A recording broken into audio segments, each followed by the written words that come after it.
Hey, folks, welcome to another episode of Draft Talk on Pittsburgh Sports Live. I'm Alan Saunders. That's Nick Farabaugh from SteelersNow.com. We're talking about the 2023 NFL Draft every weekday in the month of April, leading up until the draft. And we're talking about defensive linemen today, and it's a good day to do it. We actually decided last night, after our little late night episode, we talked about interior offensive line. We said, what are we going to do tomorrow? We're going to do defensive line. Then this morning, pops up on Instagram, Siaki Ika, the biggest prospect in the whole draft, probably, 330-pound nose tackle from Baylor. He's in Pittsburgh today. So let's talk about him and where he fits into the story, Nick, you wrote on the site earlier this week about how the Steelers have sort of narrowed down their list at defensive line. It seems like they have a pretty cohesive group that they're definitely pursuing. Where does he fit into that group, and who are those guys for the Steelers right now when it comes to defensive linemen? Yeah, I said that they had zeroed in on four guys. I guess you could maybe make a fifth with Ika. Just four guys that have had a consistent interest kind of level throughout this process. Gervon Dexter out of Florida. You have Keanu Benton out of Wisconsin, Brian Bresee out of Clemson, and then Lucas Van Ness out of Iowa. Those are kind of the four guys I was like, all right, they're targeting these four. You can add Ika to that group. I think he fits what they do, but he's a guy that to me is a different type of player than any of those guys I named. He is a nose tackle that eats space.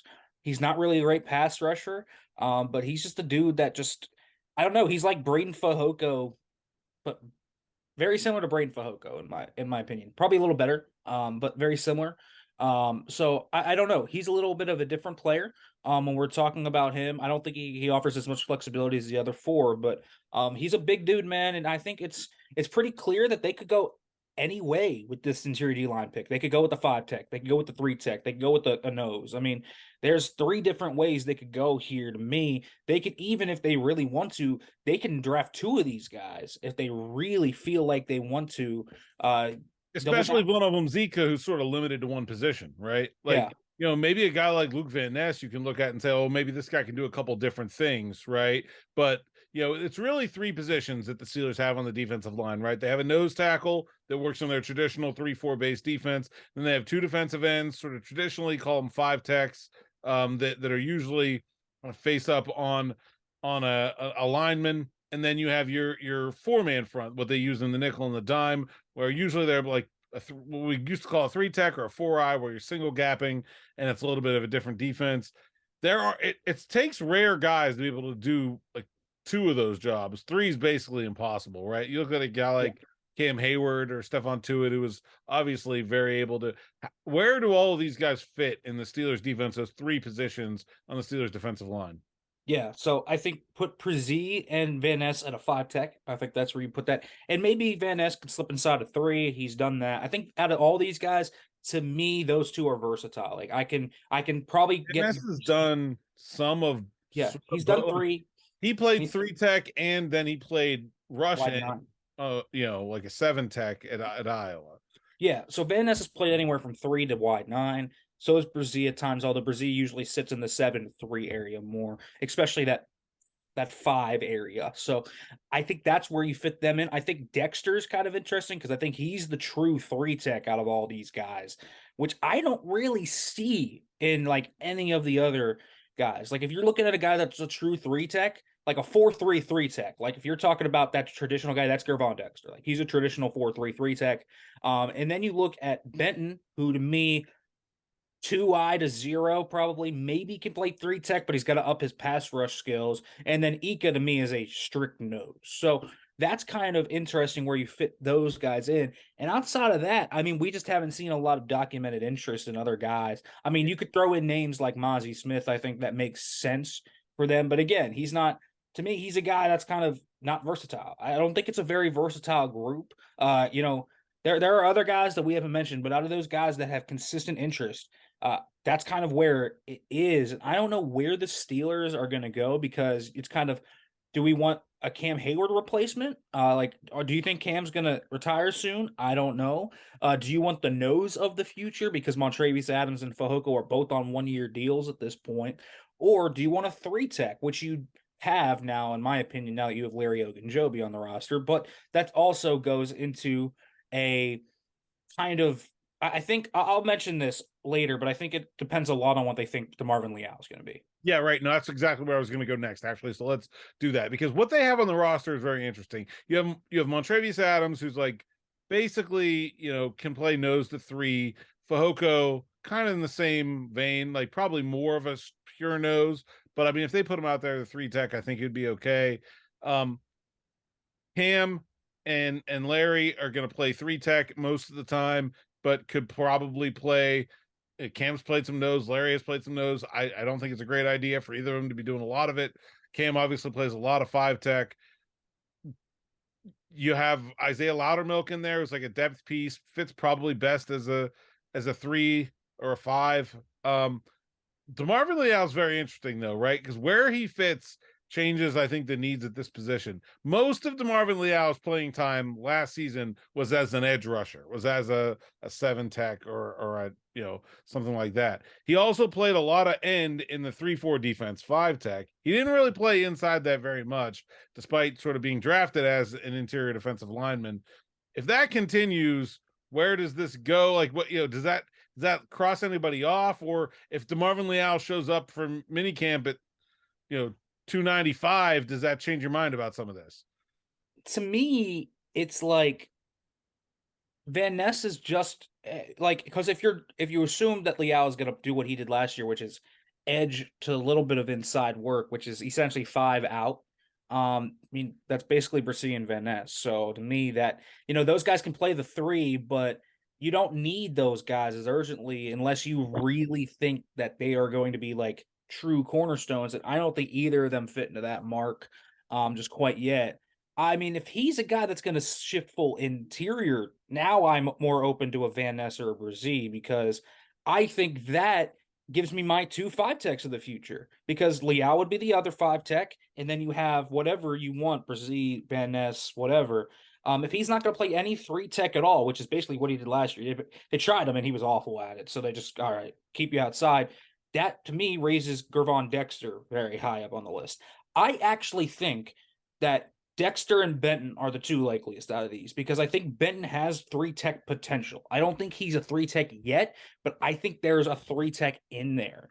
I think he's a 0 to 2i right now. But if he develops his pass rushing moves, he can go anywhere from a 0 to a 5 at some point. And probably later in his career, if he develops that because he has the athleticism to do it, if he develops that pass rush repertoire, I think he will be used more as a 2i to a 5 more than a 0 to a 3, which I think he'll be used early on in.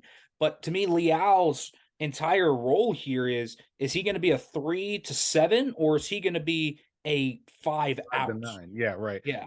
My expectation is that Liao is going to stay mostly outside, play end in the 3-4, and play rush end or seven tech in the nickel and the dime. What I don't see on this team is who's the third three tech, right? Cam Hayward is one, Larry Ogunjobi is two. Everybody else that you could put there is either inexperienced, Loudermilk, and just, I mean, we just don't know how good he is, or sort of out of position, like Fahoko, sort of out of position there. Mont Adams, sort of out of position there. Liao, really out of position there. To me, the thing they need is a 3-10. And look, they play that defense more than they play anything else. The nickel, when you're talking about where the defensive linemen go, the nickel / dime 4-man front, that is the most often used front for this defense right now. And Cam Hayward's not young. Larry is certainly not super healthy. Back-to-back sort of injury-filled years. That third guy plays a ton. That was sort of where Chris Wormley and Tyson Alualu had been. I don't see anyone taking all those snaps right now. That's a big role, and I think that could certainly be where, if we're talking about defensive linemen, that's where they need to fit for me. Yeah, I think that leads a lot of credence to Dexter. I really do. It just feels like he or maybe Benton. Yeah, maybe Benton. I think Benton makes a lot of sense because he played at Wisconsin. If you know anything about Jim Leonard's scheme, it is basically the college version of the Steelers defense. And so that's, at least up front, it is. And that's why it fits so well. That's why the Steelers have drafted TJ Watt and Isaiah Loudermilk and bring in all those guys from Wisconsin that are up front, because it's just so easy to just plug them in because they're basically learning the same scheme, same responsibilities. I think the cool thing about Benton is he can two gap very easily right now. He is a ready to be made run defender. That is a good thing I think that they will like about him. And I think he has enough athleticism. I talked about it. I think he has enough athleticism, and he started to flash a little bit of those pass rush chops this year where he has that. Now, you don't see it a lot on Wisconsin's tape, but I talked to him with the Senior Bowl, he's like, I didn't have many opportunities just to pin my ears back and go at it. And then he did have that opportunity at the Senior Bowl, and he kind of dominated all of practices. I think there's something there with Keanu Benton. I really do. I think he's a top 50 player in this draft. I think 49 is a nice range for him. I think Dexter is kind of weird. I think he's between 39 and 49. So I think they're either going to have to reach for him at 32, or they're going to have to hope he falls to 49. I don't think he's going to be there at 49. Do you trade back from 32? That's possible. We talked about that before, where maybe they trade back there. He could be a candidate there. He's a true three tech, though, and his tape is littered with pass rush maneuvers. He's a pass rush first guy. So it's kind of what they need. What do they want? Do they want a run guy, or do they want a pass rush guy? Because there's no real blend here to me. That there's guys that are more suited one side or of the other. I feel like with Ogunjobi, you kind of got your pass rush guy.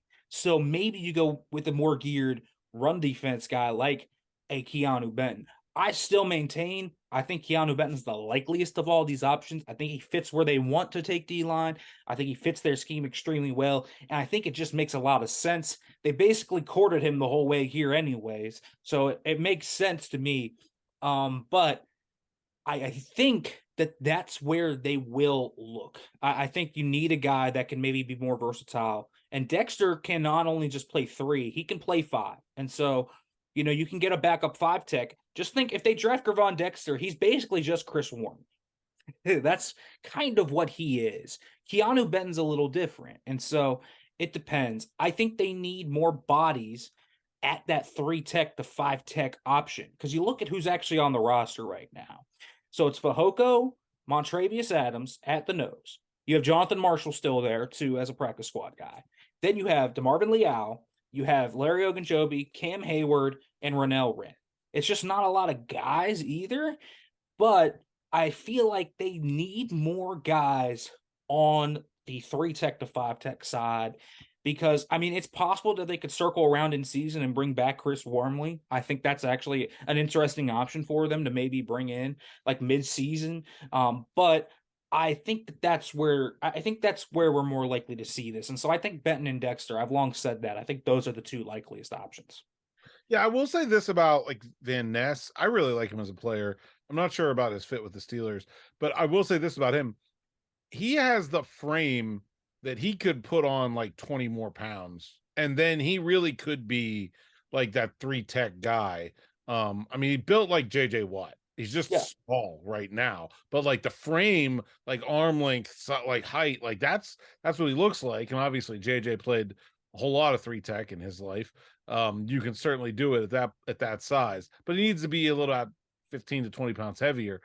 Cam Hayward, when they drafted him, needed to get 15, 20 pounds heavier, come out of Ohio State. You look at Cam's draft picture and it looks like it's like Cam's kid. He's a lot smaller. So if your idea is we need a Cam Hayward replacement and not a 3 tech that is going to play a lot of snaps this year, which they need both really, and that could be 2 guys or that could be 1. But if you're looking specifically, just say like, who could be Cam Hayward for us 2 years from now? That's how long it took Cam to get to where he was a regular starter, even as a first-round pick. I think a guy like Van Ness or maybe Brzee then becomes a little bit better of an option than say Benton or Dexter, who I just think are upside limited in terms of like they're not going to be that guy. Yeah, I think Dexter could be. I just don't think he's not going to be a high ceiling disruptor. He'll be a guy that could be that, but he's better suited to me in the Robin role, the Ogunjobi role. Like he could be Larry Ogunjobi, but can he be Cam Hayward? I don't think so. But I think he'll be a good player. I think right now what they need more is that pass rusher, though. I really think that they need a guy that can just go. I like the Dexter pick because I would want that pass rusher that can go 3 to 5, because I think it gives more options of what you can do with Larry Ogunjobi, and you can move him around because Ogunjobi can move up and down the line.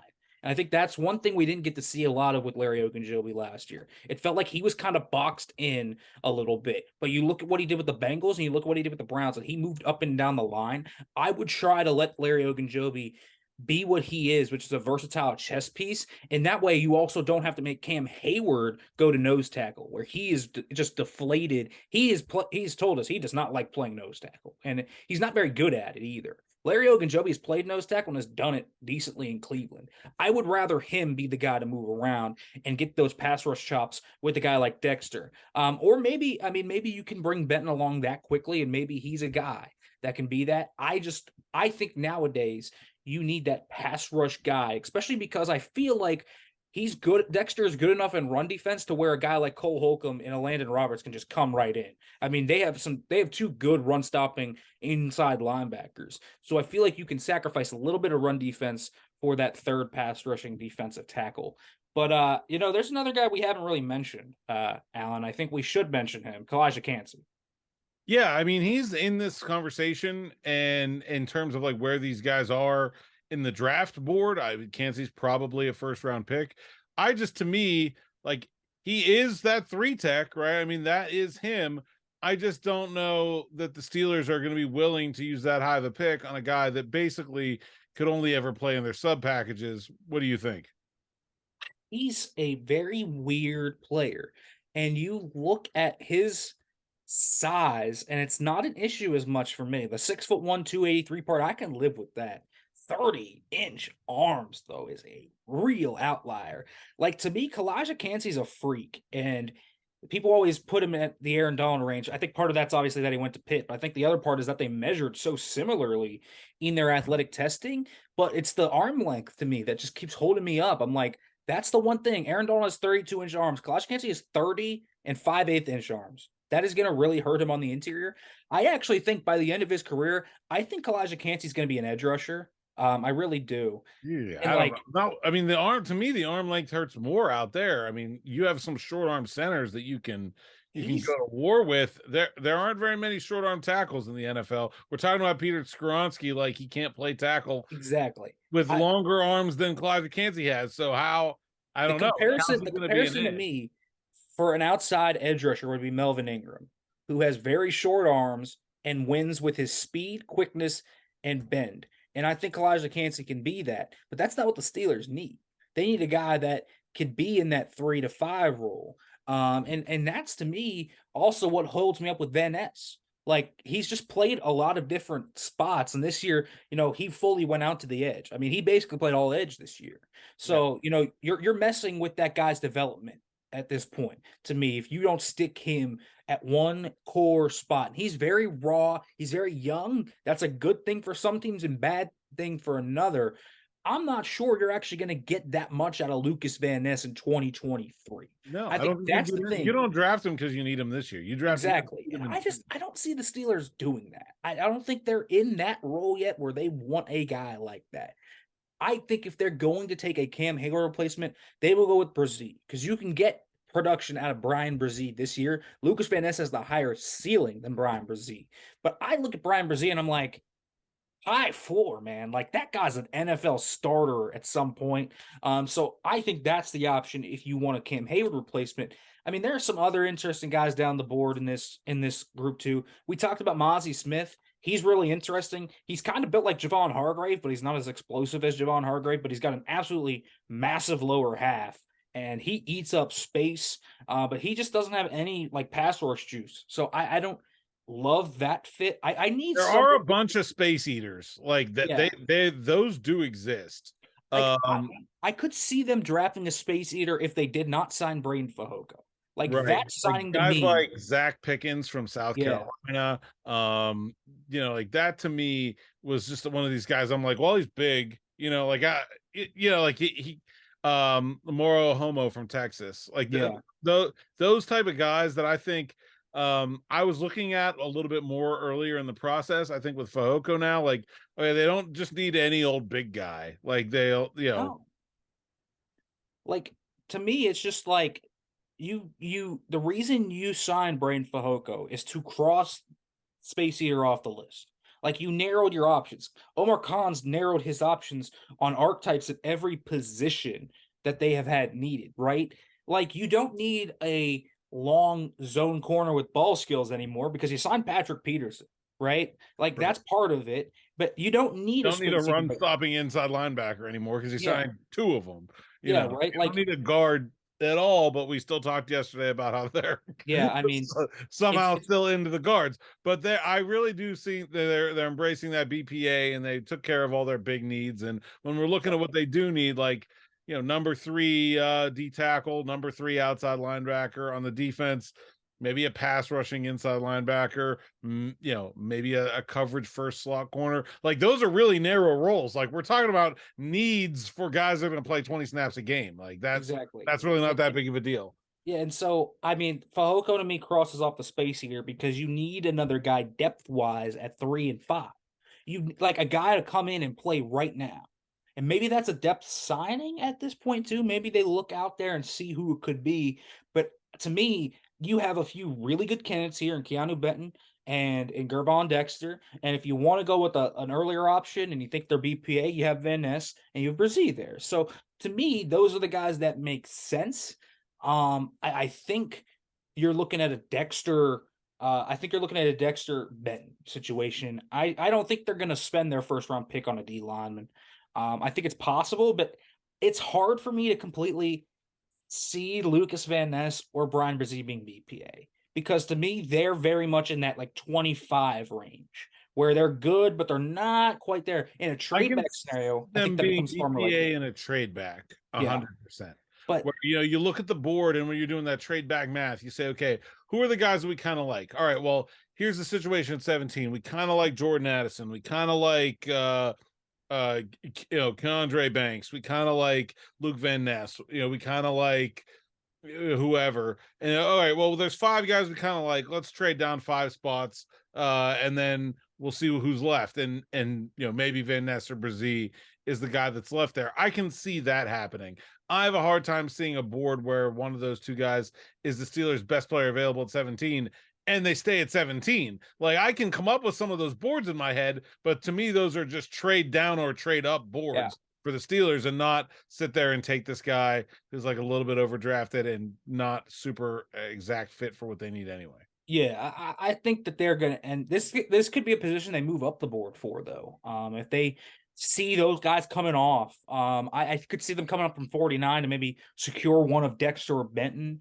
I just think there are a lot Coming of up from 80, I think that's a really that under is talked about one too, because a lot of these guys are in that gap between 49 and 80 to me in this draft. And yeah. so I mean, if they don't have a defensive lineman after the first 3 picks, I can really see coming up from 80 to make sure they get the one they want. yeah, I mean, you want to if you put I don't know how much you put in Daniel Jeremiah's rankings, but some of this I think is his evaluation. Some of it's what he's heard. Keanu Benton just broke into the top 50 today. He's at 47, and then there's no Gervon Dexter. So if that's really what this ends up being, and those guys are both going to be in that 49 range, to me that is where you take this guy. D line 49 does seem like a nice sweet spot to me, especially if you have seen Cansey and Brzee and Van Ness come off the board late enough to where you feel like they'll make it. But I think the 80 spot is where you'll see the Ikas, the Smiths, the Pickenses, and those come off the board. And I just don't think Pittsburgh's going to be in the market for them. I mean, they'll draft someone at that point. I think that's a later pick at that point, though. I think, they don't get one of those top guys. Maybe Mozzie Smith at 80. I think that could make some sense, but I don't see them loving some of these other guys as much. A Keandre Coburn maybe later could make some sense. Gerard Clark is an interesting player to me later for them. I mean, listen, if we're talking guys that are close, PJ Mustafer, he doesn't really have an every down skill set. I still think that's a really big thing. You have the two Alabama guys, Byron Young and DJ Dale. I'm very interested in Byron Young. I think he could be a later round pick for them, like in the 4th round. He's good because he's a physical run defender and he's still learning how to rush the passer a little bit. So I think he has some 3 down ability, but I don't know. It seems like this pick is very similar to tackle in a lot of ways, where Earlier, like, not at all. yeah, it just seems like earlier, not at all. And when I mean not at all, it doesn't mean they're not going to add someone. They're just going to look to the free agency market. Yeah. Yeah, I agree. One last guy I want to throw out there. Dante Stills from West Virginia gave Pitt a Yeah, ton of trouble in the backyard brawl and yeah, fits that 3 technique body type perfectly. 6'4", that is a good one. 290. Like man, he's really underrated for some reason to me. Yeah, I think he's a really good player. I think he could be available for the Steelers in the 7th round. yeah. I mean, listen, there are not a lot of 3 tech body types later in this class, which is interesting. A guy like Gerard Clark is another guy I think could play 0 to 3, but Dante Stills can absolutely do that. And so I look at him and I say, day 3, that would be a good pick for them. Yeah, I agree. All right, we're going to do another position or something. I don't know. You just have to come check it out. Draft Talk on SteelersNow.com and Pittsburgh Sports Live. We'll be back tomorrow with another show. Make sure you hit like and subscribe on the YouTube channel and check out the website where we got all our Steelers coverage. That's Nick. I'm Alan. Until next time, thanks for watching.